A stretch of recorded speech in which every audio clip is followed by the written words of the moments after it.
What's up guys, Hoodlum 2002 here with another Diecast review video. Today I'm going to be reviewing Erik Jones's 2018 Coke Zero 400 race win. So let's go ahead and get down to sponsors on the car. So on the hood here you have Toyota Camry, America's #1 selling car for 16 years. On the front you got Toyota Camry, you got the number 20 right there. Got the Joe Gibbs Racing logo right there. Going down the side, you got Moog, Mahle, Comp, Edelbrock, Sunoco, Goodyear, Mechanics Wear, 3M, K&N, Lincoln Welders, Flowmaster. Got the NASCAR Salutes logo right there on the A post. On the B post, you got Toyota, Circle K, and JGR. Got Erik Jones' name right there on the name rail with the winner sticker. On the C post, you got DeWalt. On the quarter panel, you got buyatoyota.com. You've got Reese's Fine Foods right there behind the wheel. And you got a bunch of sponsors right here in front of the wheel. You've got, I'm going to try to go from top to bottom, from left to right. So you got Sport Clips, you got Sherwin-Williams, Mac Tools, Lincoln Welders, Freightliner. I don't know what this blue and green logo is. Then you got Siemens and MC something, I believe, from what I can read. On the back, you got Toyota Camry, you got Toyota Racing Development. Got the Toyota Racing Development logo right there with the TR and the D. With TRD. I don't know if there's a sponsor right here. I can't really tell. And then you got Toyota again with the little Toyota logo right next to it. You can't really see much on the right side. I can't tell if there's anything on the deck lid.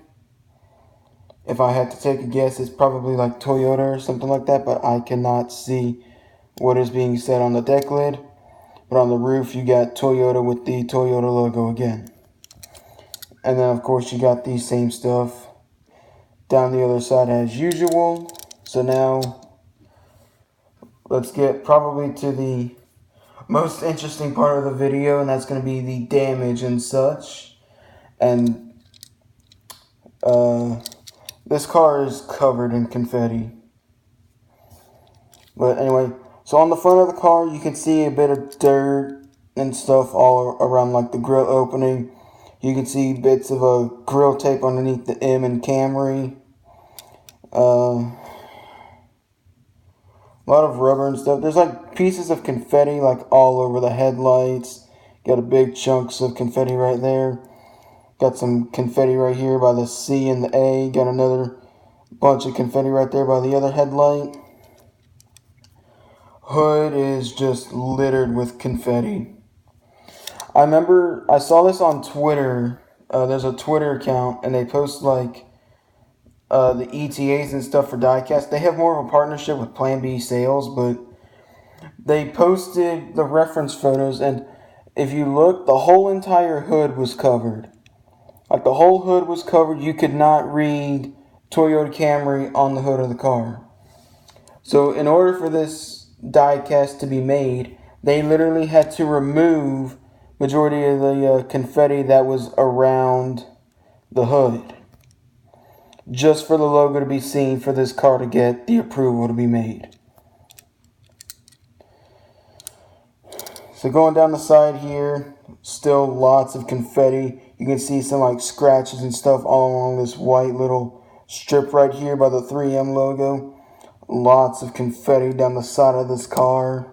You can see some dirt and stuff along the bottom of the side skirt. A lot of confetti. Even a lot of confetti over here by like the A post, name rail, B post, and the C rail. Or the C post or whatever. Got a lot of big pile of confetti right there underneath the window. A lot of confetti on the quarter panel right here. There's a little bit of damage. You can see by the Reese's logo, there's like a fuel runoff from fuel being put into the car. On the back, You still got some more confetti going all along right there. Yeah, we do have some quarter panel damage right here. The whole right tail lights taped off. This whole quarter panel is just taped together. How that got there was Byron, or no, I can't remember who was leading the race at the time. I think it was Kyle Busch, but I can't remember. I can't remember who was leading the race, but what happened was Kyle Busch and Byron were side by side. I think Erik Jones was like in the middle or something, and Stenhouse hit Kyle Busch. Kyle Busch went up the track, hit Byron in the left rear quarter panel. Byron's car went down and came down into I'm trying to get this thing. And then Byron's car came down and hit the quarter panel of Jones's car. Jones didn't spin out. Jones managed to keep his car under control, but because of that, he had to come down pit road, get all that taped up, and eventually won the race. So yeah, this is pretty much all the damage you basically get on the car, like on racetrack damage. You've got a lot of like rubber and stuff on this rear quarter panel. You got like some burn marks and like the plating or something that they put on the exhaust. Some more rubber and stuff going down the side skirt. A lot of confetti again, as this car was littered in confetti. Got some more like damage right here on the right front fender. But like whole car, like the roof is littered with confetti. Like you can barely see like the 20, like the top part of the 20 is like barely seeable. You can see it, but like it's kind of hard to. The deck lid, the top of the deck lid is just covered. Like I cannot even see what is said, even if there's even something on the deck lid. And then this is where you can see where like it's some of the confetti's on the window. Well, they usually don't put confetti on windows on 164s, but this is where the driver's names are. It used to be on the front windshield. It's now on the back windshield, and you can't even see Jones on the name banner. It's just covered in confetti. I don't have the 124, but I've seen like pictures of the 124. The 124, like the whole front and back window is just covered with confetti. I don't know much about like the two like windows on the side right here. If they're covered in confetti, they probably are, but I don't even know if they are. I know the front window and back window is probably just littered with confetti. Kind of weird they didn't scrape off some of the confetti on top of the deck lid to show what was on here. I can't even remember if anything was on the deck lid. I was hearing some people say that this car was basically unsponsored.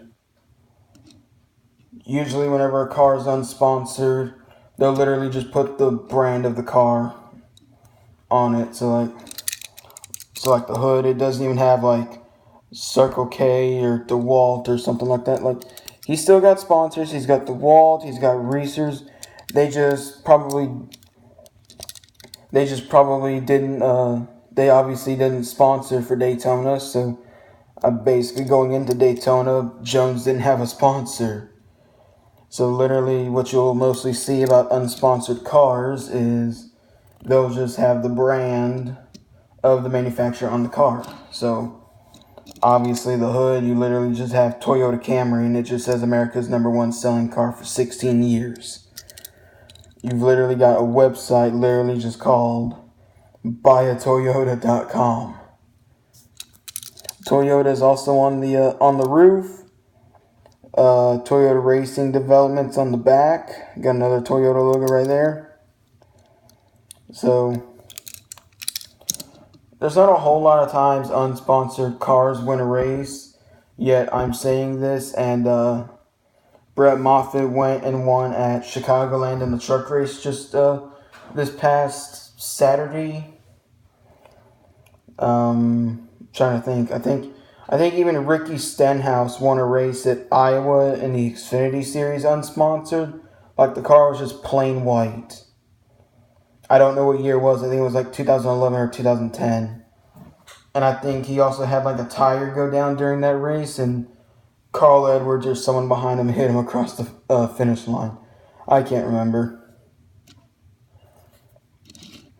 And then he kind of got something similar to Greg Biffle winning that Texas truck race in his one-off race. Because it was literally just a flat black truck with Toyota was on the hood. I think they had like mobile. I think Toyota was on the quarter panels as well for that car, but I can't remember for the truck. But I can't remember. But I know like Toyota was on like the hood. He had Exxon or Mobil 1 on the back. On the deck lid he had Toyota and Mobil 1. But yeah, I think on the quarter panel for Greg Biffle's truck he had Toyota as well. So that truck was kind of unsponsored as well. Again, I brought up Brett Moffitt from winning Chicagoland on this past Saturday. His truck was literally just a white truck.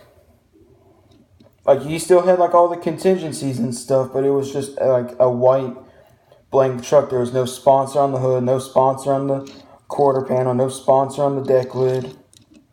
Like, just crazy how some of these unsponsored cars go and win a race, but it's like the team they're driving for is good equipment. So like in Erik Jones's case, he was driving for Joe Gibbs. Joe Gibbs is a good team, but on the one excuse, he won at Daytona, and anyone can win at Daytona from what people say. So definitely didn't come without some bold moves. He only led one lap in this race, and it was the last lap. And he got to the lead from he was behind Casey Kane. Casey Kane and Truex were side by side fighting for the lead. Jones got a push from, I think it was Chris Buescher, but I'm not 100% sure. And Casey Kane didn't have any help, and Casey Kane was in like the middle lane. So Erik Jones went to the high side into the wall, next to the wall, got by Casey Kane, was side by side with Truex, and then Jones got a big push from Chris Buescher on the final lap, and Jones basically cleared Truex, and he had like a 2-car length lead, and Buescher and Truex were side by side, so they were taking the air off each other's cars, and that basically allowed Jones to win. It was his first Cup career win as well. I think he's been in the Cup Series for only 2 years. Yeah, I think 2 years. Yeah, no, so, yeah, because 2017, I believe he drove the 77 car, and that was like a Furniture Row racing car. So he was with somewhat with Furniture Row Racing his first season. And then when Joe Gibbs, and when Kenseth was moved out of Joe Gibbs, Erik Jones got to take over the 20 car and won his first ever Cup race at Daytona. So that's pretty much all there is to say about this car. Hope you guys enjoyed this video. This is the ending of the Race Win Diecast streak. It was nice to have that streak going for like 5-6 races, minus the Father's Day car because they didn't have a race. So again, if you don't count that, I've basically done like 5 or 6 Race Win Diecast reviews in a row. So that's all there is to say about this video. Hope you guys enjoyed it. Thanks for watching. Subscribe. So far, I'm almost to 170. I'm hoping to get to 200 maybe this year, hopefully. But hope you guys have a good day. Enjoy the race later tonight. And have a good July weekend.